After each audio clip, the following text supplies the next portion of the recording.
Përshëndetje. Unë mendoj se protesta duhet jetë vend i ankimit politik edhe jo i përgjigjeve retorike. Edhe nëse më pyesni tashi se si jam, do të përgjigjesh. Nuk jam mirë, sepse punoj 14 orë në ditë edhe nuk kam siguracion. Nuk jam mirë sepse marr borxh për të përballuar jetesën time bazike.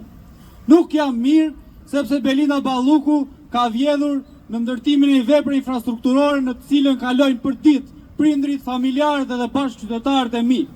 Nuk jam mirë sepse jetoj në terrorin e së keqes të maskuar si aksident. Nuk jam mirë sepse kam frikë të krijoj familje. Kam frikë të riprodhoj kushtet e mia të ekzistencës.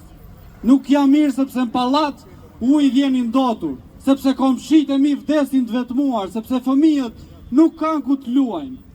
Nuk jam mirë sepse kam parë të vdesin qytete si Ballçi e Fuqiza. Nuk jam mirë sepse liberali thotë që e kam unë faj, që nuk po kap paran, që nuk po punoj më shumë, që nuk po bëj më mirë, që e meritoj qeverinë që kam, që shpresa është vetëm individuale. Po vin protestë sepse dua të jem mirë, sepse besoj te organizimi i njerëzve nga poshtë. Edhe do vin protestë derisa Edi Rama dorëzoj Belinda Ballukun, edhe derisa oligarkët që janë partneritet me ta të dorëzojnë privilegjet tek njerëzit. Faleminderit.